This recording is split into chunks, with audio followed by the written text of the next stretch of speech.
मोमिता कुछ कहना चाह रही है। मोमिता, ठीक है, बीजेपी को 59 को मिनिमम टू मिनिमम, अगर मैजिक फिगर 148 चाहिए तो यहां पर 94 मिनिमम चाहिए, यानी कि 35 तो लानी ही है।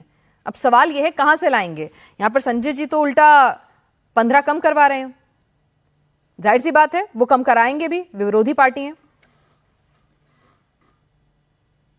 मोमिता, शायद आपका ऑडियो ऑफ है, एक बार उसको अनम्यूट करें।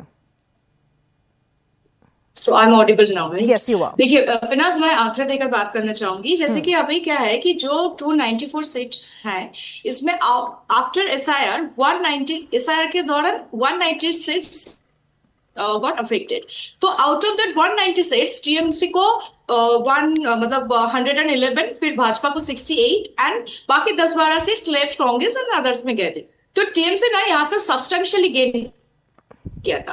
अब कोर एरिया, जो कोर पॉकेट हम कहते हैं, 74 सीट्स इसमें 4 सीट्स में, मतलब जो मुसलमान एरिया है उसमें से टीएमसी को मिली थी 54, भाजपा को 8 और बाकी 12 में से लेफ्ट और कांग्रेस मिला के। तो इस साल क्या हुआ है कि जो डिलीशन है वो डिफरेंसेस ज्यादा है, क्योंकि एसआईआर में हमने देखा 91 नाम रिमूव हो गया था, फिर फॉर्म 6 के दौरान और भी 7 लाख नाम ऐड हो गया था। तो अभी टोटल डिलीशन इज 83 लाख के आसपास। ठीक है, तो और एक आंकड़ा मैं देना चाहूंगी। जैसे कि अभी क्या है कि कुछ ये जो मैंने अभी बोला टीएमसी का 54 सीट्स, उसमें से ना 39 सीट्स आर वेरी वॉलेटाइल। उसमें क्या है कि उसमें जो डिलीशन है वो डिफरेंस और भी ज्यादा है। जैसे कि आप देख लीजिएगा हावड़ा, फिर 24 परगना, कोलकाता, इसमें टोटल वोटर्स थे 2.38 करोड़ और वहां से अभी एसआईआर के दौरान 37 लाख नाम एकदम निकल गया।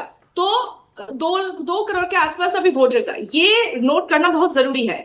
और क्या है कि पहला चरण में जो वोट होगा दैट इज आपका 152 सीट्स के लिए है और कुछ ऐसा 52 जिला के लिए है, if I am not wrong. ठीक है, तो इसमें क्या है ना कि इसमें तो आप कह रही हैं बीजेपी एसआईआर पर डिपेंडेंसी बहुत ज्यादा है। उन सीटों के भी नाम मैं अभी अपने डेटा सामने रखूंगी कि भाई जहां पर हार जीत का मार्जिन जो है उससे कहीं ज्यादा वोट कट गए हैं, और ये वोट ममता दीदी के ही कटे हैं। इसको लेकर मोमिता का कॉन्फिडेंस के पीछे वजह क्या है वो भी मैं आपसे समझूंगी, लेकिन सिद्धार्थ हमारे साथ इस वक्त जुड़ गए। सिद्धार्थ यादव, बीजेपी के प्रवक्ता।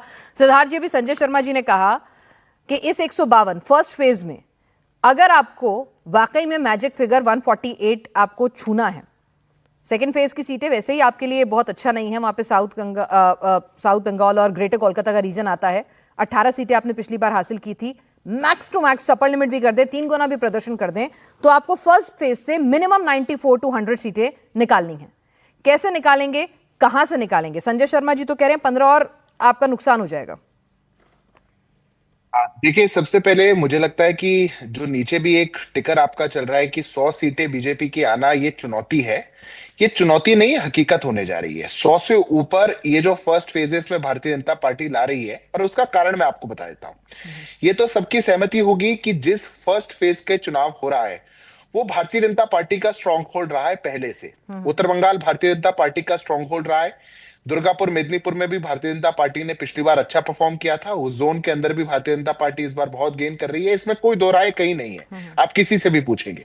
पर उसके अतिरिक्त एक बड़ा फैक्टर जो और है वो ये है कि जिस प्रकार से पिछले 5 सालों में जिस जोन का चुनाव हो रहा है, उत्तर बंगाल के साथ जिस सुनियोजित तरीके से भेदभाव किया गया, और ममता बनर्जी की सरकार ने वहां के चाहे चाय बागान के वर्कर्स रहे, चाहे वहां के बाशिंदे रहे, चाहे वहां की गोरखा कम्युनिटी रही, चाहे वहां का आदिवासी समुदाय रहा, उनके साथ जिस प्रकार का भेदभाव किया, उससे जनता इतनी त्रस्त है कि जब हम जनता के पास एक सोनार बांग्ला का स्वप्न लेकर के, अपना वादा लेकर के पहुंचे, तो जनता ने रिस्पॉन्ड किया है। अब ममता बनर्जी केवल और केवल कुछ क्षेत्रों पर डिपेंडेंट है। जिस डिपेंडेंसी की बात आप कर रहे हैं कि अगर 100 सीटें भाजपा की नहीं आई तो सरकार हम नहीं बना पाएंगे, इसका उल्टा है। ममता बनर्जी कुछ स्पेसिफिक जगहों पर, चाहे फिर वो मालदा का कुछ क्षेत्र हो, मुर्शिदाबाद का कुछ क्षेत्र हो, या कलकत्ता के आसपास, जहां पर वो अपने घुसपैठिए वोट बैंक पर डिपेंडेंट है, वो केवल वहां पर सोच रही है कि मैं अधिक से अधिक सीटें ले आऊं, तभी मैं मैजिक फिगर को क्रॉस कर पाऊंगी, जो कि मुझे नहीं लगता कि इस बार होने वाला है। भारतीय जनता पार्टी ने, लेकिन सिद्धार्थ जी, आपने तो मुझसे ज्यादा बेहतर तरीके से, क्योंकि आप लोग तो चुनाव लड़ रहे हैं, आपने तो हमसे ज्यादा तरीके से एक एक सीट का एनालिसिस किया होगा। लगभग फर्स्ट फेज में, if I am not wrong, approximately 47 seats ऐसी हैं जहां 10% से ज्यादा वोटों के अंतर से, मतलब मार्जिन जो था हार जीत का वो 10% था। तो ऐसे में 47 सीटें तो देखिए प्रैक्टिकल होकर सोचते हैं कि 10% का वोट स्विंग हो जाएगा, ऐसा क्या कर दिया बीजेपी ने? देखिए, जब हम 3 सीटों पे थे और 3 से 77 पे जा रहे थे, तब भी हमसे पूछा जा रहा था कि आपने ऐसा क्या कर दिया है कि आप सरकार बनाने के करीब जा रहे हैं। हम 38% वोट शेयर पर पहुंचे। उससे पिछले चुनाव में हम केवल 3 सीट पर थे, हम 15% भी नहीं थे। ये 10%, ये 5%, ये बंगाल की जनता शून्य पे लाना चाहती है ममता बनर्जी को।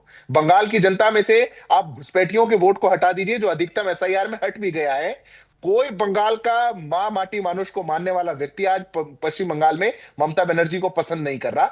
मैं मानता हूं कि ये 10%, 5% तो आंकड़ा है। ये जो फर्स्ट फेज का चुनाव होने जा रहा है, निश्चित तौर पर 110 प्लस भारतीय जनता पार्टी इस फर्स्ट फेज में लेकर के आएगी।